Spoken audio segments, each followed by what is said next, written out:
براستی ji destpêka ku şoreşa 19 tîrmehê ya ku çîrûska xwe yekemîn ji Kobanê da hat destpêkirin, ji xwe ji we roje de yanî wekû jin xwatê da berpirsyarê yekemîn dîn û wekû pêşengtiya ve şoreşê di hindirî bajarên Rojavayê Kurdistanê de hat kirin.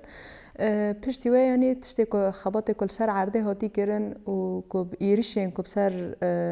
herêmên me de hatî taybet di sala 2014 wekû kantona Kobanî êrişên çeteyên Daişê ku bi ser vê derê de hatin, careke din e yanî wekû rolekî sereke yê jin rolekî pêşengtî di alî şer de jî hate kirin, alî gelek gavên dîrokî destan li vê derê hatin nîvsandin. Taybet yanî jinên Kurd tê da bi rastî jî wekû sembolekî berxwedanê, wekû sembolekî ku cara yekemîn e. Belkî piştî bi hezaran sal careke din jin li hemberî ev sîstema bavik salarî ku hatibû ferezkirin bi hezaran salan carê yekemîn e careke din jin li hemberî wê sîstemê serî hildide. Ji bo vê jî yanî bala tevahî dunyayê jî kişan ku li vê derê yanî wekû rêbazekî nû li ser erdê tê pêkanîne wekû rêbazê ku jin di hindirî civakê de tê de xwedan nêrîne, xwedan biryar e, xwedan tekuşîn e, xwedan xebat e li ser erdê. Piştî wê ji xwe ku damezrandina rêveberiyên Xweserê ku li ser astê hersên kantonên Rojavayê Kurdistanê hatin li darxistin, kantona Kobanî û kantona Cezîrê û kantona Efrînê, ji xwe di wê derê de wekû sîstema wekû rêbazê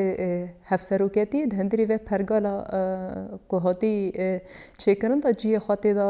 wekû ciyekî sereke tê de hate dîtin. Ji xwe belkî destpêkê de astî wekû kantonan da yanî hevserokên kantonan hebûn. Lê wê gavê jî bi salan bi xebatê ku li ser erdê hatî kirin, bi tekuşîna li ser erdê hatî meşandin, bi rastî jî yanî rêbazekî nû bû di hindirî civakekî ku me got ku bi hezaran sal e hatî bindestkirin e. Li ser vî esasî jî vê gava nû di hindirî civakê de guhartin û veguhartinên ceddî li ser erdê hatin çêkirin. Ew guhartin û veguhartinên ku hatî çêkirin yanî di gavê yekê de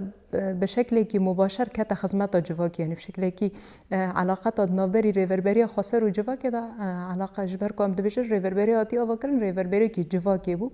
û jin jî dema ku di hindirî wê sîstemê de bûn jin jî ji xwe em dibêjin yanî beşên ku herî kanê civakê temsîl bike, ku bi êşê civakê behesê, ku wê civakê kanibe rastiya wê bide şîrovekirin û bide naskirin, em dibêjin jin a herî nêzî vê sîstemê ye. Li ser vî esasî jî yanî jin xwe di hindir vê pergalê de bicî kir û li ser wî esasî xebat da meşandin û gavên gelekî mezin jî hatin avîtin. Bi rastî yanî wekû gavên destpêkê gelek zehmetî yên ku me bixwe jî belkî di avakirina rêverberiya Xweser da yanî ji destpêka wê de heta roja hîro jî em di nava kar xebatê de bûn, yanî gelek zehmetî yên belkî neqebûlkirinê yan kêm dîtinê yan ecib jin wê kanibe xebatekî bi vî rengî bide meşandine.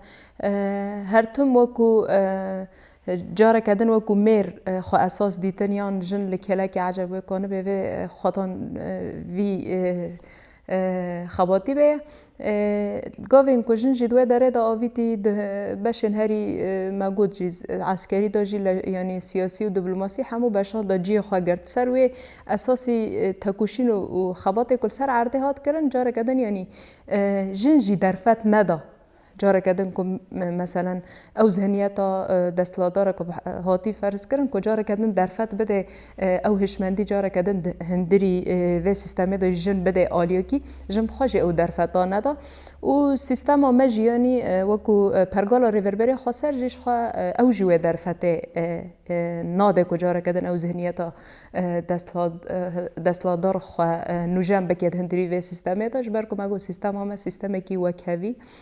û sîstemekî tê de rola jin û ciwan tê de sereke û sîstemekî ku bi rastî jî li ser esasî netewa demokrat û hevbeşiya jiyanê tê de hate pêkanîn. Yanî ev pergala heyî jî ev derfet neda ku careke din ew zihniyetên ku heyî careke din hindirî vê sîstemê de rol bilîze û جن یان جوان یان پارچه کی ج اساسی که و جواکه بره و به جی قطب که یان جی دور بخوای و جن جی دوی تکوشینا خدا دوی برخدانی خیل سر عرده یعنی بلکی از وکو میناک بدم ام میناک این زندگی بدن یعنی یکو ام خاجی تیتا جیان دکن مثلا بلکی گلک زور و زحمتین می مثلا وکو دایک خباته که سبیت حتی نی ایواره دادن مشاندل ایواره حتی سبیجی گشکی مثلا خدان مالنجی خدان زاروکنجی خدان مالباتنجی لهما و زحمتی جاره کدنه رغم و زحمتی جاره کدنه هر تم هولدانین کار خبات هولدانین تکوشین هولدانین کوجن جید هندر و جواکی دا خدان نیرین و خدان بریاره ام و هولدانیش دیدن و هولدانه که امکانه بن براستی و ذهنیت که ام دویژن و کهوی و هفوشید هندری جیانه دا که ام سر عردهش بیک بینن بلکی سدی پر نسباك كيمجي نهال سر عرده هاتي بيكانينا لهم او تكوشينال سر عرده آلي جندا جي يعني بردوام او تاكرن